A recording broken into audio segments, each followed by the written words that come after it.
A tea? My birthday party? My parents didn't reserve any Athar seat for me.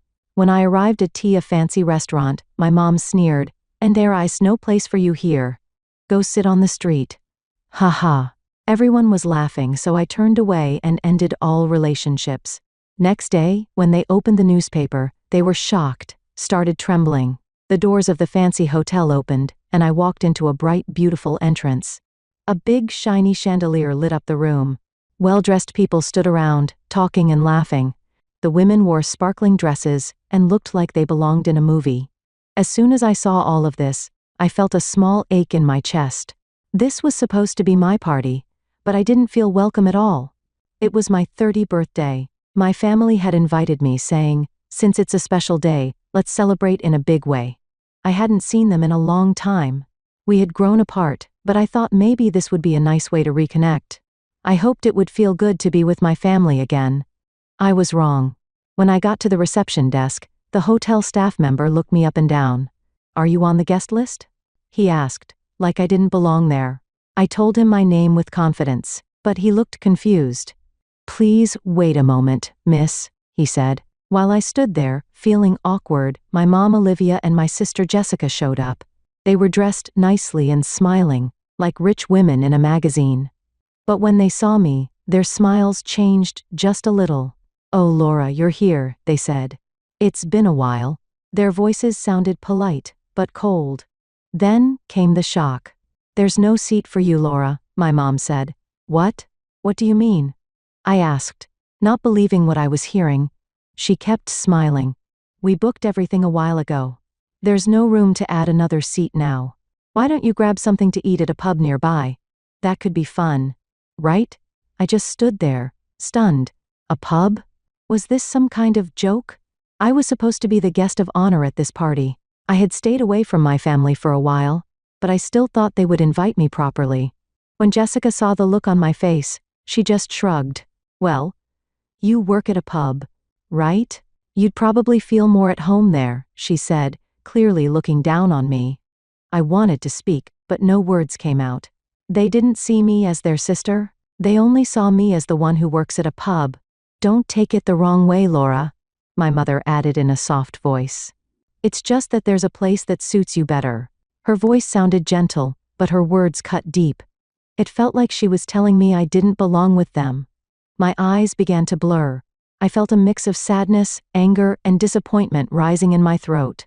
Still, I smiled and said, "I get it. Sorry for bothering you." I turned around. They looked almost relieved. I didn't look back. As I stepped outside, the cold night air brushed against my cheeks. The bright lights of the party grew smaller behind me as I walked away. Memories started coming back. Since I was young, I was never good enough in my mother's eyes. My sister was smart, outgoing, and always the family's pride. I loved baking, but my mom thought it was just a silly hobby. My dad, though, was different. He loved my cakes and smiled proudly every time I improved, but he passed away when I was 12. I didn't have time to heal before my mother remarried. My stepfather didn't pay much attention to me. He preferred my sister because of her good grades and charm. I felt invisible at home, no matter what I did. I kept trying to win their approval, working hard and never giving up, but they never saw me as successful. Even so, I chose my own path. After finishing vocational school, I left home and cut ties with my family. I went to Italy to train at a top restaurant. I had always loved baking, and I wanted to learn the real art of pastry making. It was tough at first. I didn't know the language, and I was alone in a new country. But I kept practicing, learning through mistakes, and never giving up. I slowly became more confident and finally decided to open my own bakery.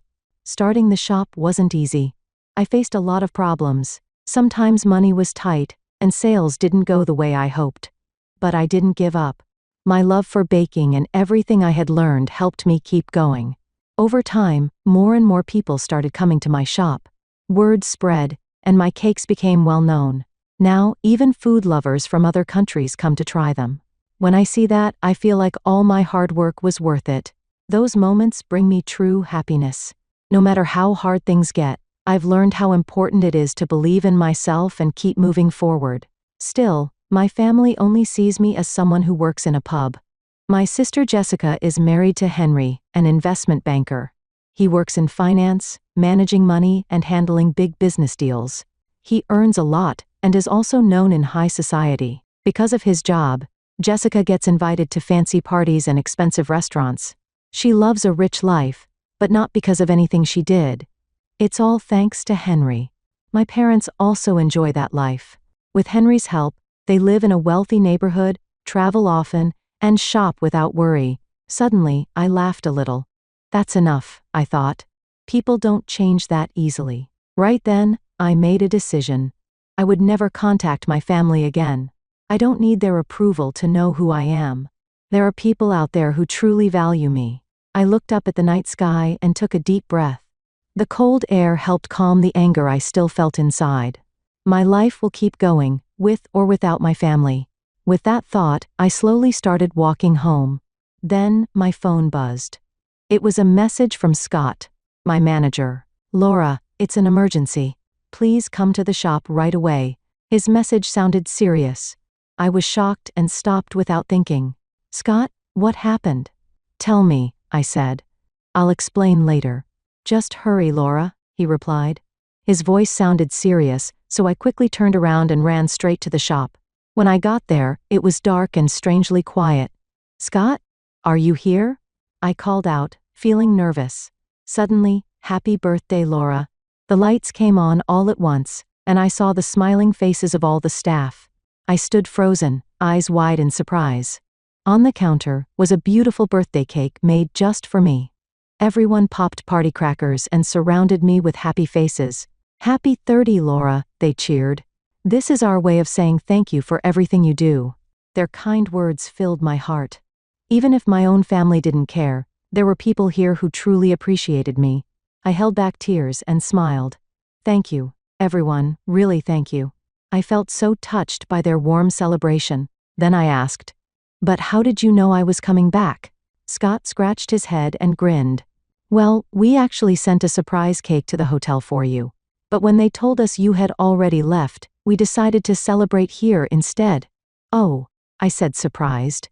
A warm feeling spread through my chest. I was so thankful to have people like them in my life. "Scott, everyone thank you," I said again. Scott gave a big smile and said, "Now let's eat cake." Everyone cheered. At that moment, I realized something. This felt like real family. I'm now known as a talented pastry chef who owns a popular bakery called Cheese Tart. I have 3 shops, and people love them for their creative desserts and cozy atmosphere. We're so popular that people book tables 4 months ahead. Even Tufts professors and wealthy customers come often. Food lovers say my shop is a must-visit place. My name has been featured in magazines and on food blogs, but even with all the success, I never told my family. I stayed distant. We barely talked. I had no desire to share my achievements with them. Since I was a child, they never believed in my dream of becoming a pastry chef. When I chose to go to culinary school after middle school, my mom and sister didn't understand. They cared about stable jobs, social status, and money. They didn't respect the path I chose. The choices I made were my own, but my family never supported them. They always wanted me to make practical decisions, and never really tried to understand my love for baking or my dream. Because of that, I often felt lost and alone. Our values were too different, so I chose to keep my distance from them. Even after I found success through my own hard work, I didn't share it with them. To me, Cheese Tart wasn't just a bakery, it was proof that I could achieve something on my own. Even if my family didn't believe in me, I could still win people over with my talent and passion. That thought gave me strength to keep going. 3 months after my birthday, an international pastry competition took place. Our team from Cheese Tart won first place. Top pastry chefs from all over the world competed, and everything was judged carefully. Skills, creativity, and presentation. I led our team and gave it everything I had. When they announced we had won, I was so happy and relieved that I cried. The news spread quickly, not just within the pastry world, but outside of it too. Our bakery got even more attention.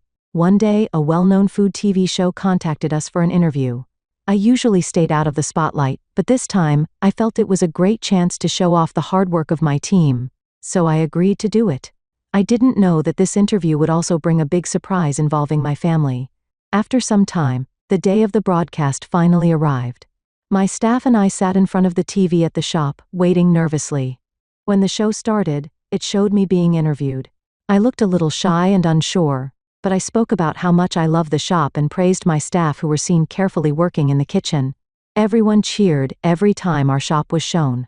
We all smiled at each other, proud of what we had built together.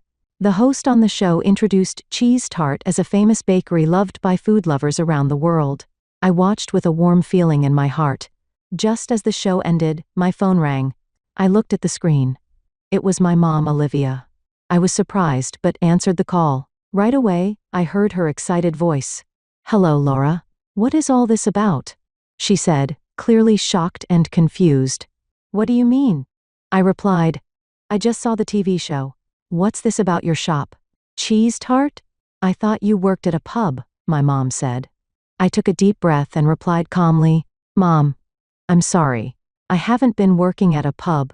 I'm actually the owner of Cheese Tart." "What?" "That shop," they said, "is fully booked for 4 months. That's yours." "Yes, Mom. I've always dreamed of becoming a pastry chef. Now the shop is famous, and people from around the world come to visit." There was a long pause on the other end. "But Laura, why didn't you ever tell us?" I gave a small, bitter laugh. "You and Jessica always said baking was just playing around. You said it wasn't a real job, and that I needed something more stable." My mother didn't say anything. "That's why I stopped talking about it. I thought I had to prove myself without your approval." She let out a quiet sigh. "I see. But Laura, your shop is really popular now, right?" "Yes, it is," I replied carefully. "Then you should promote it more," she said quickly. "This is perfect. Let's throw a big party to celebrate your success. I'll invite lots of people I know. It'll help get your shop even more attention." "Wait, Mom," I said, frowning. When my mom says people she knows, she usually means Jessica's friends, business contacts, and others who just care about image and status. It didn't sound like she really cared about me or what I wanted. Frustrated, I sighed deeply and hung up without saying anything else. Whatever plans she had, they had nothing to do with what mattered to me. But a few weeks later, I found myself standing at the party she had planned, something she called Laura's success celebration. It was a big, flashy event. Most of the guests were my mom's social friends, Jessica's business contacts, and people clearly trying to benefit from my success. I didn't want to be there. It felt like I was forced into it. "It's your party, Laura. Try to enjoy it," my mom said with a smile, but her eyes were cold. I could tell she wasn't proud. She was just trying to use the moment for her own gain. I sighed and decided to go along with it. I had to act like the guest of honor, smile for the crowd, and not ruin the mood, even though I didn't feel like celebrating at all. While I was lost in thought, a man in a suit with blonde hair looked at me with curiosity. He walked up to me and said, "Hello?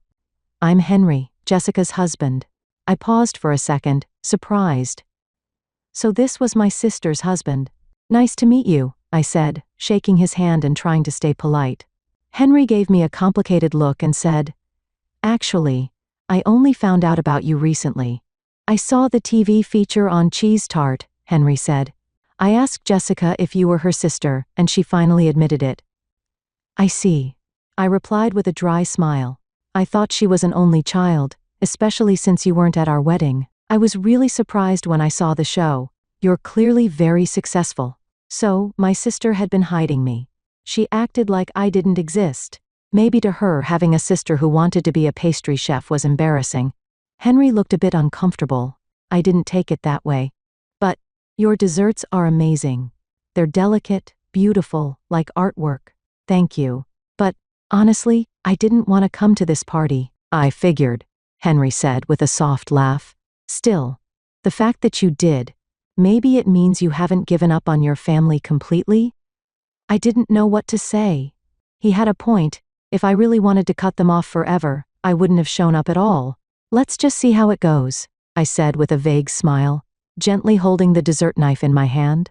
Growing up, I always felt like the extra person in the family, but things are different now. I made it on my own. Even if Jessica still treats me the same, I can now live proudly, knowing I followed my dream. After the party, I finally returned home. I let out a deep sigh as I thought about the uncomfortable event. It was clear there was still a big gap between me and my family, one not easily closed. A few days later, Jessica called me. "Laura, I want to celebrate a friend's birthday at your shop. You'll save a special table for us, right?"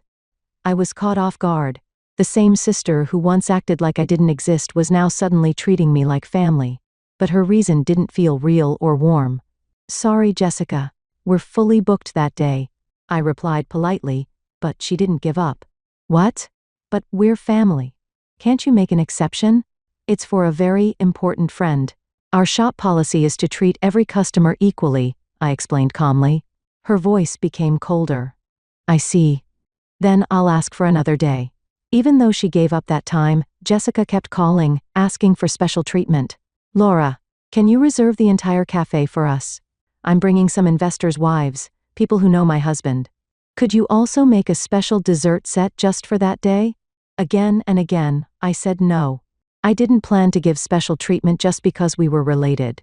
And honestly, I felt very uncomfortable watching Jessica try to use my shop to boost her own image. I had worked hard to follow my dream and build my bakery. Because of that, I couldn't give up my values or change how I ran my business just to meet my family's expectations. One night, after I closed the shop, I saw Henry waiting outside. "I need to talk to you, Laura," he said with a serious look on his face. "What is it?" I asked. "What do you really think about Jessica?" He said. "What about her? You know she's using your shop, right?" I was surprised. Henry had noticed. "She told me she was helping you because you're family," he continued. "But I can see now, she's just trying to use you to make herself look good." I nodded quietly. That's how it's always been. She didn't believe in my dream, and ignored me for years. But now that I'm successful, she pretends we're close. "If you hadn't become successful, there wouldn't have been that party," Henry said with a sigh. "I didn't know that side of Jessica until after we got married. But, after meeting you, I've started to see who she really is." He looked straight at me. "Laura, I can't do this anymore. I understand now why your family didn't treat you right. Jessica judges people based on what they can do for her." His words made all the feelings I had been holding inside come to the surface. "Henry, are you thinking about divorce?" "To be honest, I've already decided," he said slowly. "If I hadn't met you, I might never have realized it. But seeing what you've built, how you live your own life, made me see that life isn't about being controlled by someone else." Hearing him say that gave me a strange sense of relief. Several months later, I heard that Henry and Jessica's divorce was final. I wasn't surprised. From what Henry had told me, it felt like this was bound to happen. But what did surprise me was what came after. Without Henry, Jessica couldn't keep up the fancy lifestyle she had always shown off. She had depended on his money and status. Once that was gone, everything started falling apart. My parents were also affected. They had been living comfortably, thanks to Henry's support. But after the divorce, that support ended, and their money started to run out quickly. Then one day, I got a call from my mother. It had been a long time. "Laura, please, I need to talk to you." I hesitated, but in the end, I agreed to meet her. We met at a small cafe. When I saw my mother and sister, they looked completely different from how I remembered them. They used to wear expensive clothes and look flawless. Now, they wore plain outfits and looked tired and worn out. "It's been a while, Mom." "Jessica," I said. They both looked away, clearly ashamed. "I'm really sorry for everything," my mother said softly. "When you said you wanted to be a pastry chef, we didn't take you seriously. We looked down on you.